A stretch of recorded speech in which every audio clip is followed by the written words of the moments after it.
Alternativa, l'émission des alternatives sur Marmite FM 88.4. Alternativa, une émission présentée par Kim Dallet.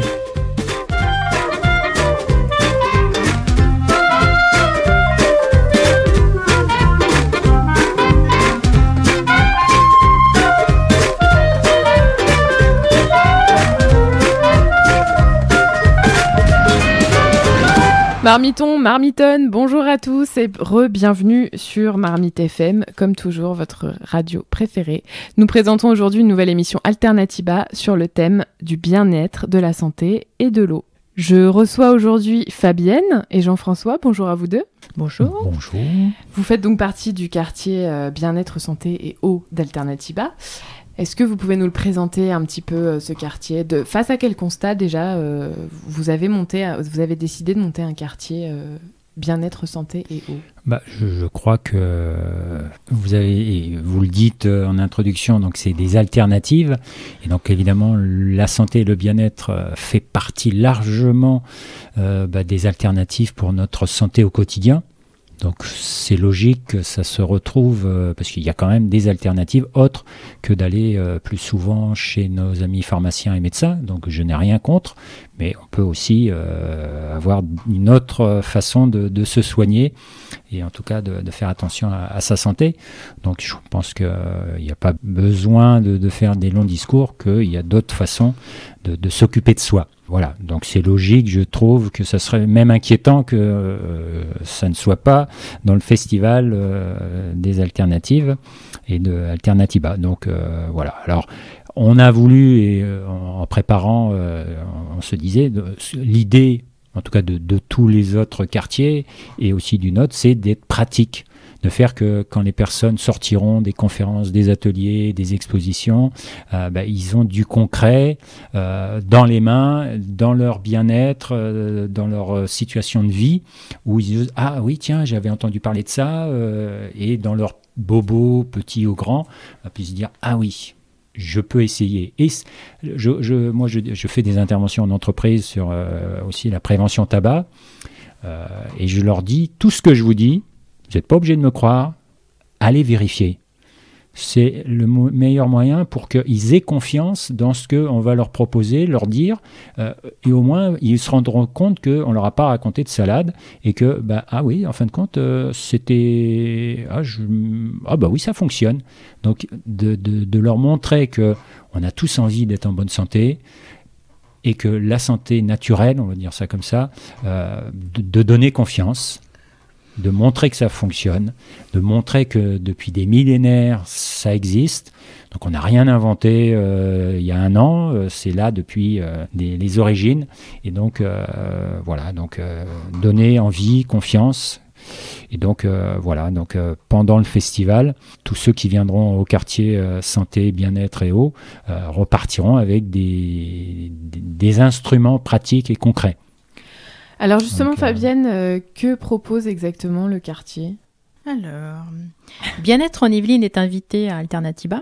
Ouais, c'est une association ? Oui, Bien-être en Yvelines, c'est une association qui regroupe des praticiens et des consultants bien-être, donc ce sont tous des professionnels. Et afin de mieux communiquer sur notre activité, on a décidé de se regrouper en association.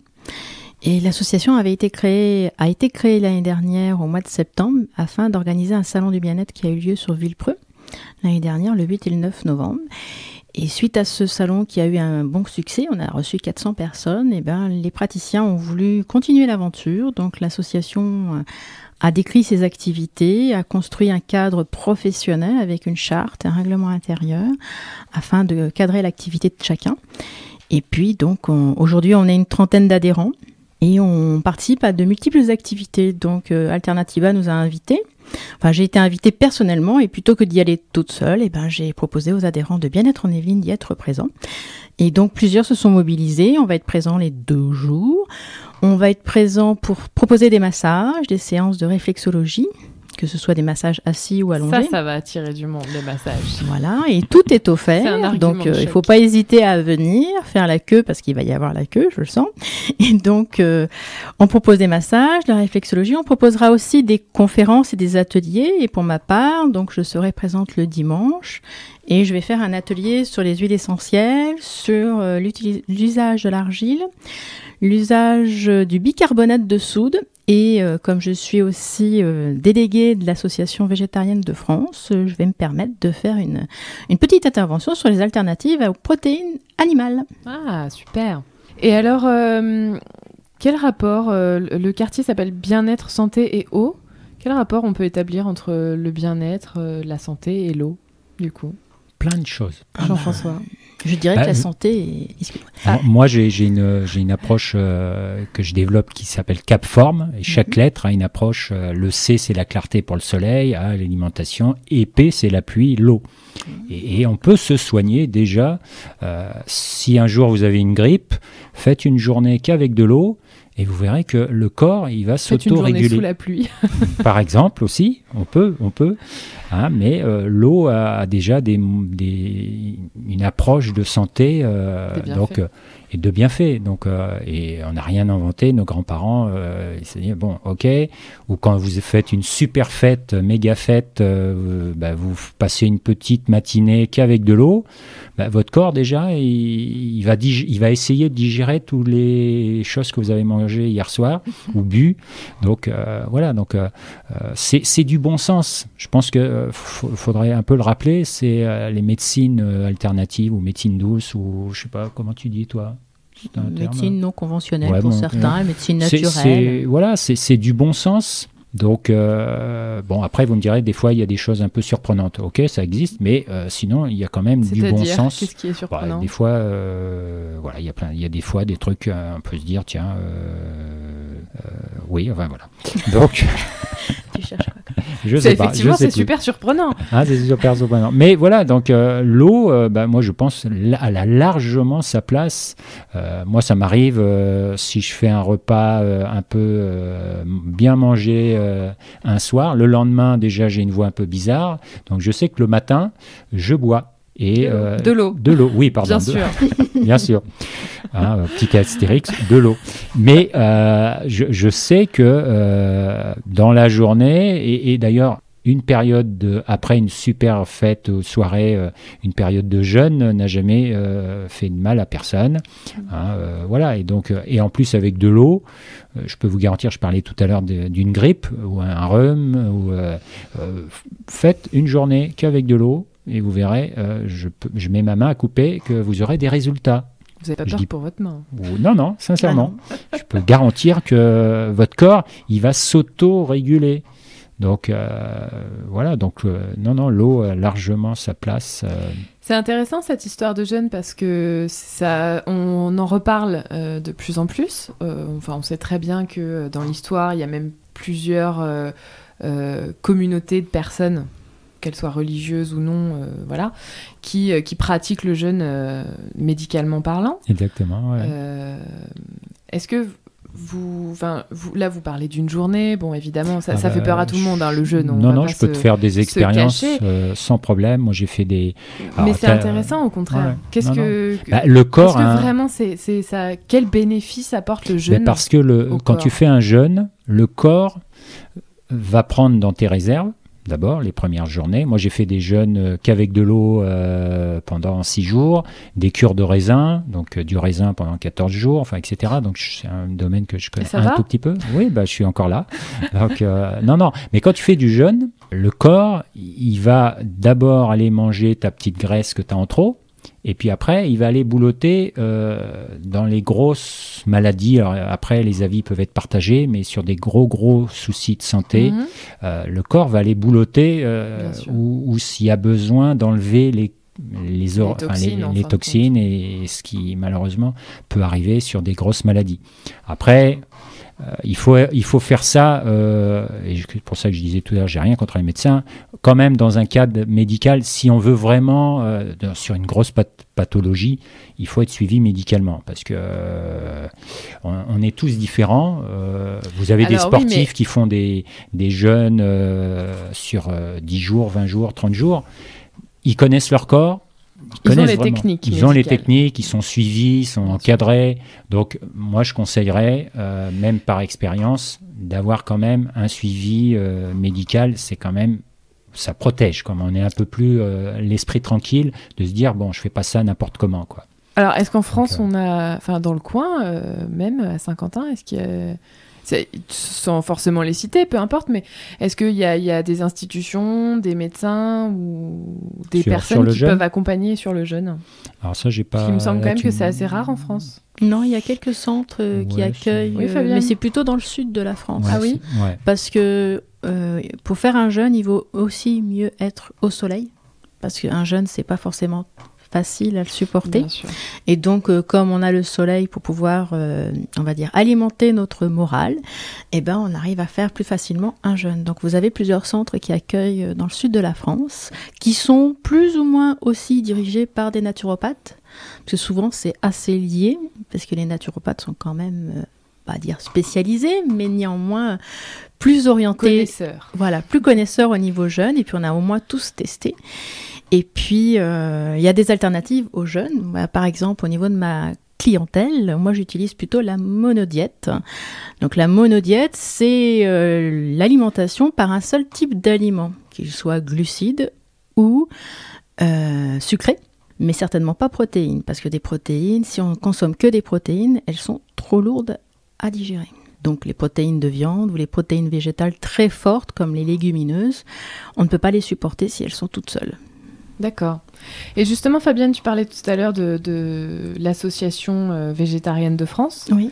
Tu peux nous parler un petit peu du végétarisme, quels sont les bénéfices selon toi? Est-ce que, Alors le végétarisme, qu'est-ce que c'est déjà Déjà, parce qu'il y a plusieurs types de végétarisme. Il y a le végétarisme tout simple, c'est ne pas consommer de produits carnés de base, donc la viande et le poisson.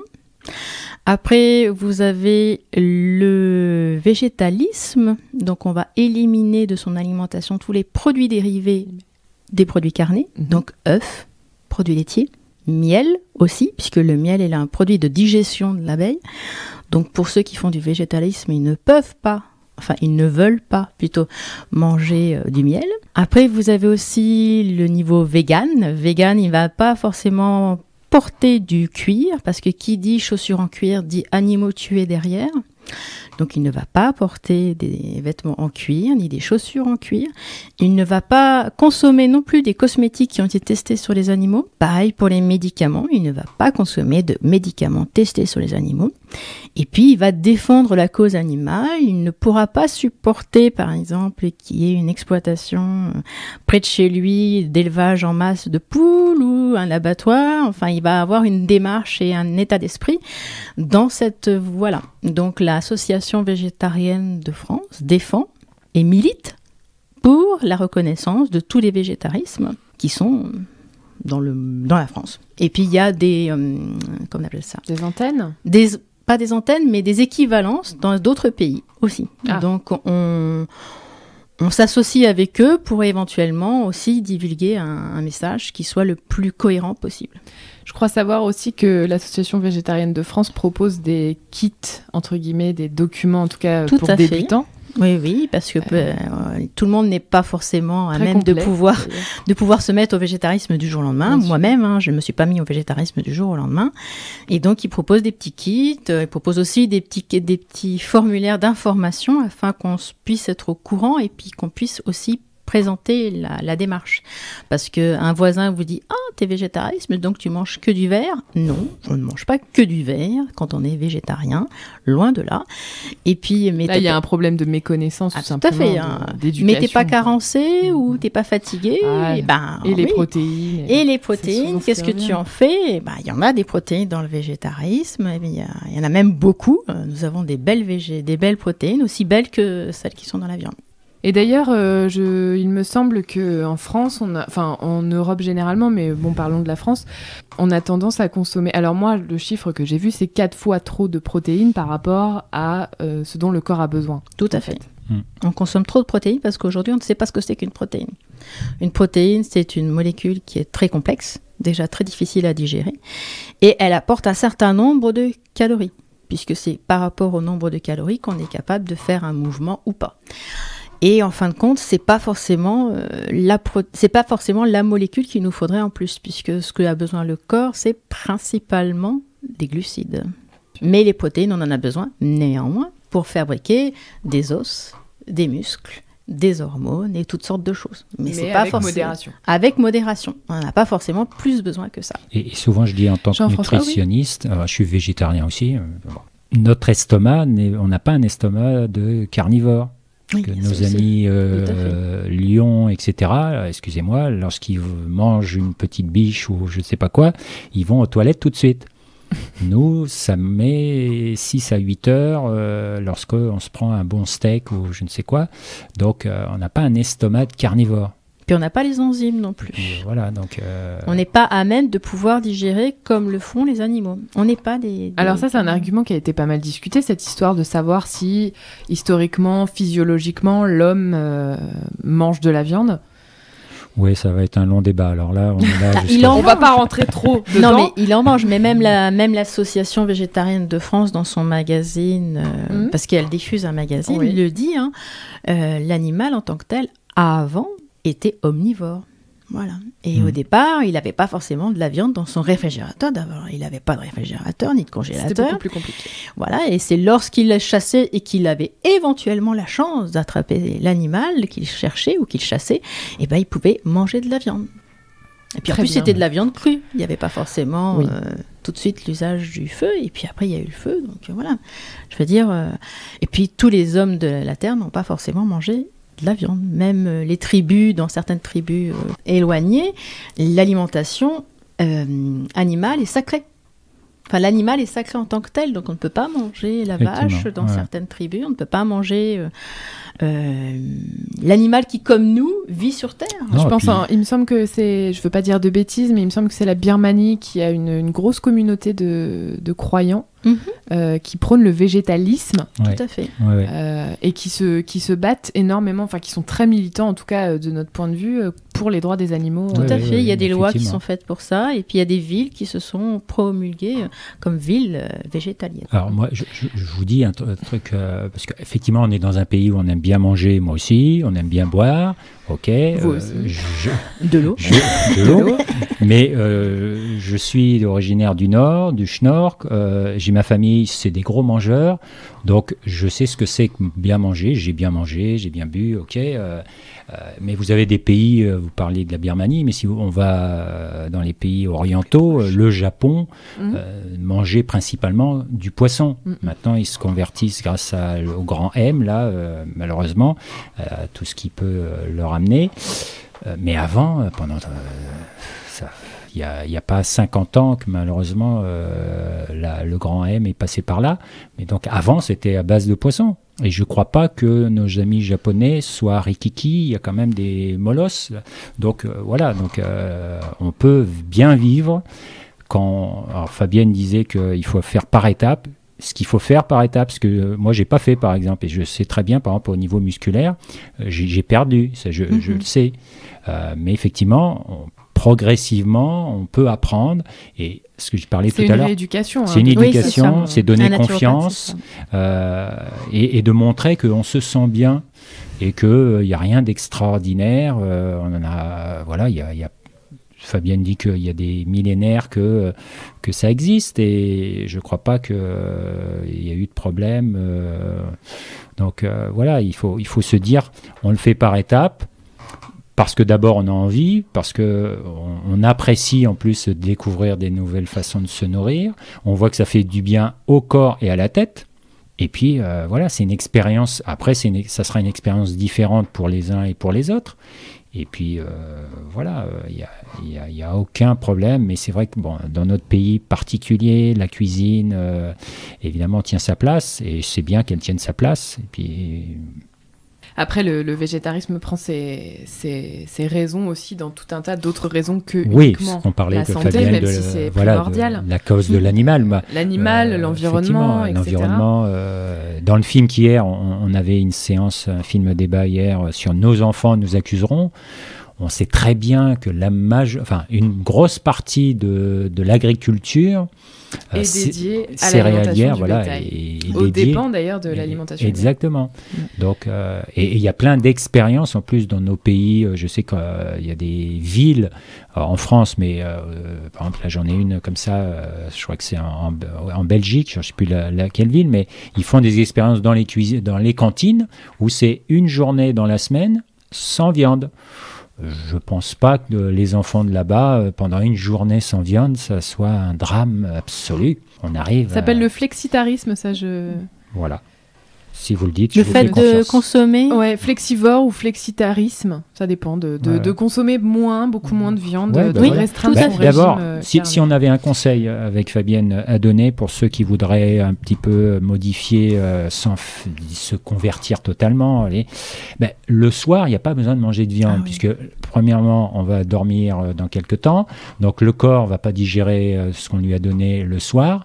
Donc s'il y avait un repas à être sans viande, bon, si ça arrive, ok, mais si on se dit, tiens, je vais faire un peu attention, au moins le repas du soir, quoi. Voilà, vous voyez, c'est une chose simple.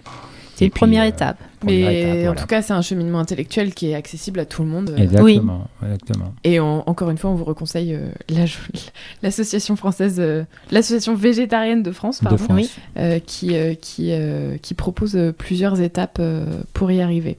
Donc vous l'avez précisé tous les deux depuis tout à l'heure, vous êtes aussi naturopathe, en plus d'être engagé à Alternatiba. Fabienne, c'est quoi un naturopathe ? Un naturopathe, c'est un éducateur de santé, c'est une personne qui va transmettre ou retransmettre les bonnes règles d'hygiène de vie. Donc les bonnes règles d'hygiène de vie, pour certains, ça se limite à l'alimentation, ce qui n'est pas tout à fait vrai, puisqu'un naturopathe recommande, certes en alimentation, mais aussi en autre chose, à savoir les exercices physiques, qu'ils soient modérés ou excessifs, ça dépend ce que l'on recherche. Et puis après, vous avez un soutien psycho-émotionnel aussi. Vous avez toutes les techniques manuelles, que ça peut être des massages, réflexologie, shiatsu et bien d'autres. Vous avez aussi tout ce qui est l'usage de les plantes, la phytothérapie ou la phytologie, l'aromathérapie, qui est les huiles essentielles. Vous avez les élixirs floraux. Vous avez aussi l'usage de l'eau, qu'on appelle l'hydrothérapie, que j'utilise aussi. Vous avez l'usage de l'argile, l'usage aussi de la lumière, des rayons solaires, des couleurs, du vent aussi. Voilà, la naturopathie, c'est la synthèse de toutes les techniques de bien-être. Après, vous avez les naturopathes qui se spécialisent dans telle ou telle technique. Bien sûr. Et donc, quand on va voir un naturopathe, on vient déjà pour une analyse holistique de ces problématiques ou pas. Parce qu'il y en a certaines qui viennent avec aucune problématique et qui ont juste envie de faire un bilan de vitalité. On ne fait pas de bilan de santé. Et puis, donc, en fonction de ça, on la recommande ou pas. Si, on la recommande quand même. Vers soit de la revitalisation, soit de la désintoxication. Parce qu'on a tous des petites toxines à faire sortir. Ça dépend de qui on est. Et puis, en fonction déjà du changement, des modifications d'hygiène de vie, elle va arriver à ses fins. Et puis, si elle a besoin d'un petit coup de pouce, on va faire appel à des compléments alimentaires qui ne sont pas une obligation, mais parfois qui apportent un petit coup de pouce. Très bien. Alors, il nous reste plus beaucoup de temps. Brièvement, Jean-François, on peut rappeler les lieux de santé, de dépistage sur le territoire de Saint-Quentin-en-Yvelines ? Oui, alors vous avez...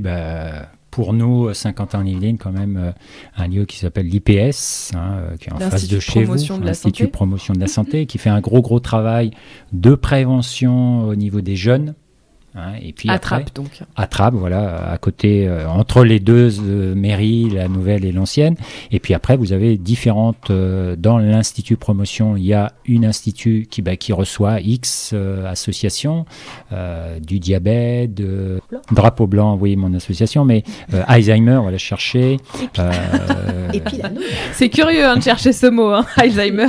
Voilà, et donc il y a vraiment... c'est une maison, un institut qui permet de faire vraiment de la prévention de terrain. Je pense que c'est de voir que la santé, c'est du quotidien. Et donc, voilà, ils font un travail vraiment de dépistage, de prévention au niveau des scolaires. D'analyse, beaucoup. D'analyse et d'information. Oui, d'information, c'est ça qui est important. Bien-être en Yvelines va bientôt avoir une permanence. Et voilà, alors oui, rappelons-le, Fabienne, tu participeras aussi à Alternatiba à travers ton association Bien-être en Yvelines. Oui. Notamment. Et Jean-François, tu donneras des conférences. On donnera une conférence. Alors moi, je vais aborder, Fabienne parlait de naturopathe, et moi, j'ai développé une méthode qui s'appelle CapForm, conseil, mais CapForm, et chaque lettre a un sens en passant par le soleil, l'eau, l'alimentation, la pensée positive, l'exercice physique. Voilà, comme disait Fabienne, effectivement, ce n'est la santé, être naturopathe et nutritionniste, c'est pas uniquement s'occuper de notre bel estomac. C'est vrai que c'est important, c'est un des éléments importants de notre santé, mais ça fait pas tout. Donc voilà, donc je présenterai ça avec Nelly Cherrière, qui elle va aborder tout ce que, en retournant un beau paquet de ce qu'on vient d'acheter, le mode d'emploi de ce qu'on trouve sur dans nos beaux aliments. Et donc ça sera, je pense, assez intéressant. Alimentaire, voilà, et donc dimanche vers 15h si ma mémoire est bonne. Très bien. Donc voilà. Alors, vous voulez... parfait, merci beaucoup à tous les deux. Je vous en prie. Je suis venu, moi, avec... je vois que vous parlez souvent de bouquins. C'est parfait. On se permet de rappeler, si tout le monde ne l'avait pas encore bien compris, que si vous voulez être bien, allez à Alternatiba, c'est le 6 et 7 juin prochain. À la Verrière. À la Verrière, tout à fait. Donc moi, très bien, Jean-François, que tu sois venu avec quelques ouvrages. Moi, je pensais conseiller notamment la lecture d'un magazine mensuel. Allez-y. Que vous connaissez certainement bien, qui s'appelle Alternative Santé, bien sûr, qui recèle de nombreux dossiers assez fouillés, bien documentés. Exactement. Alors, qu'est-ce que tu as à nous proposer ? Moi, j'ai 2 bouquins. Un par rapport à la conférence hier qu'on a faite. Mais alors, puisqu'on parle d'alimentation, alors moi, je peux vous conseiller, alors c'est un petit pavé, d'accord, il fait près de 500 pages, mais l'enquête Campbell, c'est un professeur américain. Alors, je vous lis, comme ça, les choses sont claires, la page de couverture. Pourquoi manger de la viande et boire du lait augmente nettement les risques de cancer et de maladies cardiovasculaires. C'est un professeur américain et 50 ans d'études de laboratoire. On peut contester, mais enfin, c'est un professeur américain, médecin, et quand il était jeune, il a habité dans une ferme où il raconte son expérience, où son alimentation, c'était de la viande. Et puis après, il s'est vu que il se sentait pas bien, et donc il a commencé à changer. Et donc, en tant que médecin, il a fait des études de laboratoire, et ça s'appelle donc l'enquête Campbell. Le deuxième que je suis en train... On peut peut-être citer l'édition pour être sûr de... c'est Les Arènes. Il faut un peu chercher, mais on le trouve à la FNAC sans problème. Et puis, depuis hier, je lis l'expérience de Novak Djokovic, service gagnant, sur une alimentation sans gluten. Et je sais ce qu'il dit parce que j'ai malheureusement, au départ, très en vogue. Mais hélas, moi j'ai cette allergie, et je peux vous garantir qu'en termes de capacité de fatigue à gérer, de sommeil, de concentration, donc physique et mentale, c'est pas une. Alors ça peut pour certains dire tiens, c'est à la mode, je vais essayer. Mais moi, j'ai des amis qui ont eu ce problème, qui ont ce problème-là. Il y a des, je maintiens qu'il y a des gens qui sont réellement. D'ailleurs, ça s'appelle comment, le syndrome œliaque ou cœliaque? Voilà. Cœliaque. Et donc, il raconte son expérience. Et c'est vrai que quand on a diagnostiqué que c'était un problème de gluten, alors, s'il ne s'entraîne pas, il ne sera pas numéro 1 mondial tous les ans. Mais depuis, il a vu les bienfaits. Et moi, par expérience... il a fait une jolie petite publicité aussi. Et il fait de la publicité. Mais franchement, pour ceux qui passionnent le sport ou pas, c'est vraiment très révélateur de son expérience. Et ce n'est pas une mode, franchement. Il y a on va parler en 30 secondes de la médecine chinoise, qui dit que pour digérer deux aliments, notre corps est obligé de créer des anticorps pour le lait et pour le blé. parce que malheureusement, le blé d'aujourd'hui, c'est plus ceux de nos arrière-grands-parents, et il y a des petites cochonneries Bien dedans. sûr. Donc voilà, donc à conseiller. Donc on vous conseille Service gagnant, une alimentation sans gluten de Novak Djokovic. C'est paru chez Robert Laffont en 2013. Voilà. Merci beaucoup en tout cas Jean-François merci pour à ces toi, conseils merci, littéraires. Merci Fabienne. Merci de votre expérience à tous les deux. Et on vous retrouve très bientôt pour une autre émission. À bientôt. Merci. Alternativa, l'émission des alternatives sur Marmite FM 88.4. Alternativa, une émission présentée par Kim Dallet.